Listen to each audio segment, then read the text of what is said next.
তারেক রহমান ঢাকা ১৭ আসনে কোন যোগ্যতায় কেন হারবেন, এই উত্তরে বলা হচ্ছে যে তার অযোগ্যতা এবং জামায়াত প্রার্থীর যোগ্যতার কারণে তিনি হারবেন।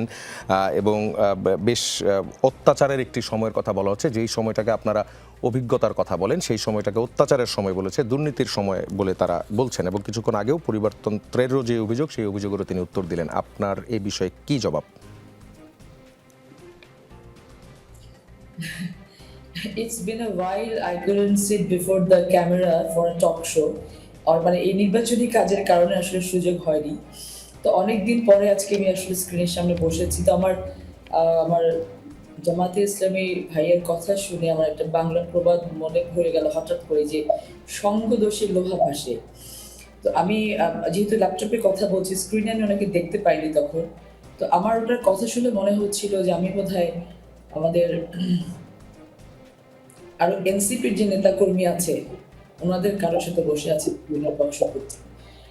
প্রথম কথা হচ্ছে যোগ্যতা অযোগ্যতা এই বিষয়গুলো আমরা যখন ক্রিটিসিজম করতে গেলে কিন্তু অনেক বেশি পড়াশোনা জেনে আসা উচিত হয়।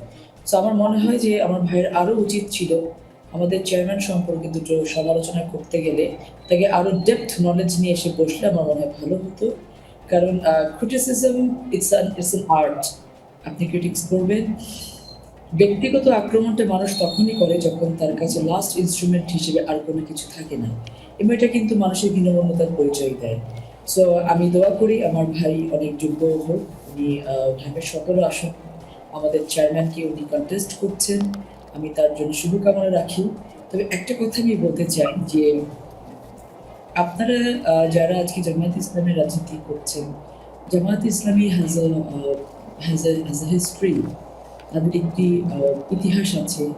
১৯৭১ সাল যখন নিবন্ধে উচ্চারণ করেন, তখন আমরা ৭১-এ ফিরে যাই, যেটা আমরা বইয়ে পড়েছি, দেখেছি, বাবা দাদাদের কাছে শুনেছি। এগুলো আমাদের কোনো সুখকর কোনো অনুভূতি দেয় না। দ্বিতীয়ত উনি ২০০১ থেকে ২০০৬ সালের কথা বারবার মনে করিয়ে দিচ্ছেন। উনি হয়তো ভুলে গেছেন ২০০১ থেকে ২০০৬ সালে তারা কিন্তু পরগাছার মতো ছিলেন আমাদের সাথে। ইটস অ্যান পলিটিক্যাল অ্যালায়েন্স সবসময় থাকে। আ রাজনৈতিক যে আমরা অ্যালায়েন্স গুলো করি, এটা ইটস আ কমিটমেন্টের মাধ্যমে করি। আমরা কখনো আদর্শিক জায়গা থেকে তাদের সাথে ছিলাম না, রাজনৈতিক জায়গা থেকে ছিলাম। আমরা কিন্তু এটাকে ওন করেছি। আমরা কিন্তু ডিসওন করিনি কখনো। কিন্তু উনারা খুব সুন্দর করে ওই যে বা দুধের সরটুকু তুলে নেন, তারপরে দুধটুকুকে ফেলে দেন, যেই স্ট্র্যাটেজিতে ওনারা বিলিভ করেন। উনাদের কাছ থেকে আসলে আমার বললাম যে এনসিপি বা যে দলগুলো আসলে এখন আমাদের আশেপাশে আছে, তারা যে ধরনের কথাবার্তাগুলো বলছে, খুব ইম্যাচিউর রেটরিক্স গুলো তারা যেটা ইউজ করে, ইম্যাচিউর পারসেপশন নিয়ে যখন তারা কথা বলেন, আমার মনে হচ্ছিল যে উনি ওই ধরনের কোনো একটা জায়গায় দাঁড়িয়ে আলোচনাগুলো করছেন। তো এটা আমি আসলে আরেকটু ম্যাচিউর কমেন্ট তার কাছ থেকে আশা করেছিলাম। আর ঢাকা ১৭ আসনে কি হবে, কে জয়ী হবে, কে জয়ী হবে না, এটা তো ঢাকা ১৭ আসনের যারা ভোটার্স আছেন তারাই ডিসাইড করবেন। দে আর দ্য ডিসাইডিং ফ্যাক্টরস। আমরা তো এখানে বসে কিছু বলতে পারি না।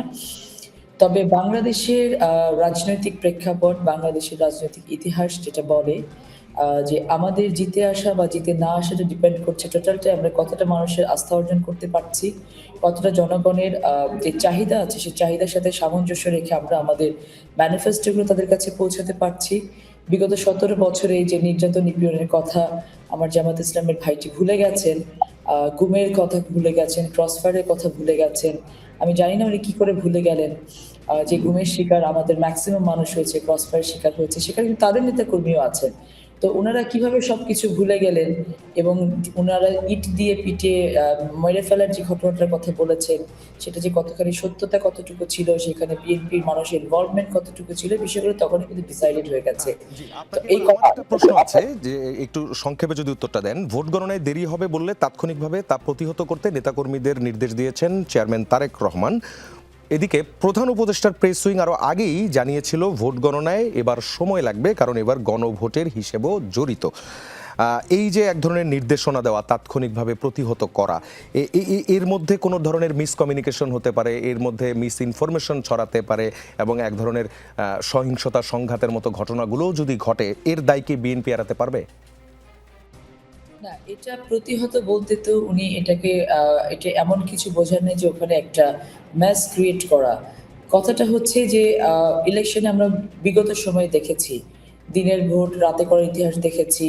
অনেক ধরনের ইলেকশন ইঞ্জিনিয়ারিং এর কথা দেখেছি, মেকানিজমের কথা দেখেছি। এখানে প্রতিহত বলতে উনি বুঝিয়েছেন যদি কোথাও কোনো অন্যায় দেখা হয় আমরা যেন সেটাকে অবশ্যই অন্যায়টাকে তুলে ধরি। উনি এটার বাইরে কোনো কিছু মিন করে নাই। আমরা সর্বাত্মকভাবে ইলেকশন এটা একটা অনেক বড় যজ্ঞ। আমরা এই পুরো ইলেকশনে অনেক স্টেক আছে, গভর্নমেন্ট আছে, ইলেকশন কমিশন আছে, প্রশাসন আছে।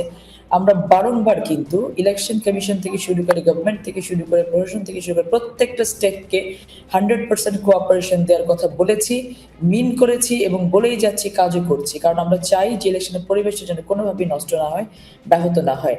কিন্তু ইদানিং দেখা যায় যে কিছু কিছু দল, কিছু কিছু মানুষ বিভিন্ন ধরনের উস্কানিমূলক বক্তব্য দেওয়ার চেষ্টা করছেন, ব্যক্তিগতভাবে আক্রমণ করার চেষ্টা করছেন। সেই জায়গাগুলো থেকে আমরা বিরত থাকার চেষ্টা করছি। আমরা প্রতিহত বলতে এখানে আমিও সেটাই বলব। যদি ইলেকশনের দিনে এ ধরনের কোনো ঘটনা ঘটার চেষ্টা করা হয়, আমরা যেন অবশ্যই জিনিসটার জন্য সোচ্চার থাকি। আমরা যেন অনিয়মগুলোকে তুলে ধরি। এটা সাংবাদিক ভাইদেরকে আমরা বলব তারা যেন সেই জায়গাটাতেও সোচ্চার থাকে। আমরা সেই জায়গাটা থেকে আমাদের চেয়ারম্যান বলেছেন যে কোনো ধরনের কোনো অনিয়মকে যেন আমরা সেই জায়গায় হতে না দেই। আমি কি আপনাদের মাধ্যমে শুনলাম যে আগামীকালকে থেকে আমাদের প্রশাসন আরো অনেক বেশি অ্যালার্ট হয়ে যাবে। আমি নিজেও আমার এলাকাতে দেখছি সেনাবাহিনী, বিজিবি টহল দেখছি প্রতিনিয়ত। তাদের চেকপোস্টগুলো চেকিং চলছে। It's very true. এটা আমরা অ্যাপ্রিশিয়েটও করছি। সো কোনোভাবেই কোনো অস্থির সিচুয়েশন তৈরি হবে এই ধরনের কোনো স্টেটমেন্ট আমাদের চেয়ারম্যান দেবেন না। আমরা দিতে পারি না কারণ তিনি প্রতিনিয়ত আমাদেরকে যেটা আপনার উত্তরটা পেয়েছি।